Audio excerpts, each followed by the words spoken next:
15ই জুলাই 2026 একটি দিন যা শুধু একটি ইভেন্টের দিন ছিল না, এটি ছিল অসংখ্য নারীর স্বপ্ন, পরিশ্রম এবং সাফল্যকে সম্মান জানানোর দিন। SRDMIT female top earner contest and inspiring women's award programme 2026-এর প্রতিটি মুহূর্ত ছিল আবেগ, গর্ব আর অনুপ্রেরণায় ভরা। একজন মেন্টর হিসেবে যখন আমার স্টুডেন্টদের সাফল্যের হাসি দেখেছি, তখন মনে হয়েছে পরিশ্রম কখনোই বৃথা যায় না। প্রতিটি অর্জনের পেছনেই লুকিয়ে থাকে অসংখ্য নির্ঘুম রাত, ধৈর্য, আত্মবিশ্বাস এবং নিজের স্বপ্নকে বাস্তবে রূপ দেওয়ার অদম্য ইচ্ছা। আজ যারা সম্মাননা পেয়েছেন তারা শুধু নিজেদের জন্য নয়, তারা হাজারো নারীর জন্য একটি বার্তা রেখে গেছেন। সুযোগ পেলে, সঠিক নির্দেশনা আর কঠোর পরিশ্রম থাকলে একজন নারীও যে কোনো উচ্চতায় পৌঁছাতে পারেন। আর সেই সুযোগ তৈরি করার জন্য আন্তরিক ধন্যবাদ এসআরডিএমআইটিকে।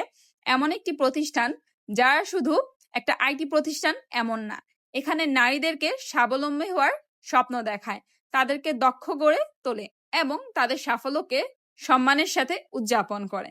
আমার বিশ্বাস আজকের এই সম্মানই আগামী দিনে আরো বড় সাফল্যের শুরু।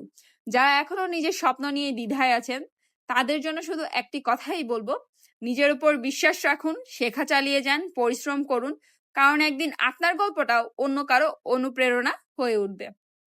আমি আবারও অভিনন্দন জানাতে চাই সকল সম্মাননা প্রাপ্তদের। আপনাদের আগামী পথ চলা আরো উজ্জ্বল হোক, আরো সফল হোক।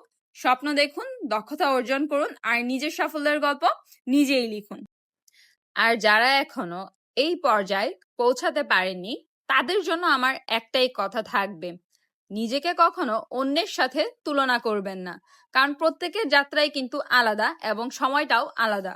আজ যারা এই মঞ্চে সম্মাননা পেয়েছেন তারাও একদিন একদম শূন্য থেকেই শুরু করেছিলেন। আপনিও শিখুন, নিয়মিত প্র্যাকটিস করতে থাকুন, ধৈর্য ধরে এগিয়ে যান, কারণ ধারাবাহিক পরিশ্রমের কোনো বিকল্প নেই। আপনাকে বেশি বেশি করে চেষ্টা করতে হবে, ধৈর্য ধরতে হবে এবং পরিশ্রম করতে হবে, আর যত পারেন রিসার্চ করতে হবে। আমি বিশ্বাস করি আগামী দিনের এই মঞ্চে আজকের দর্শকদের মধ্যে থেকেই অনেককে বিজয়ীর আসনে দেখতে পারবো ইনশাআল্লাহ। সেই দিন আপনার সাফল্যেও আমরা একইভাবে গর্বিত হব। স্বপ্ন দেখুন, দক্ষতা অর্জন করুন আর কখনো থেমে যাবেন না, কারণ আপনার সাফল্যের গল্প এখনো লেখা বাকি। তাই আজই শুরু করুন আপনার সাফল্যের গল্প লেখা। আপনি যদি শুরুই না করতে পারেন তাহলে কিন্তু কখনো আপনি আপনার গল্পটা লিখতে পারবেন না। নিজের হাতে নিজের গল্প লিখতে হলে আপনাকে শুরু করতে হবে, এবং শুরু করার জন্য প্রয়োজন একটু সাহস, একটু ধৈর্য, একটু ইচ্ছা শক্তি। এই জিনিসগুলো যদি আপনার থেকে থাকে তাহলে আপনি শুরু করতে পারবেন।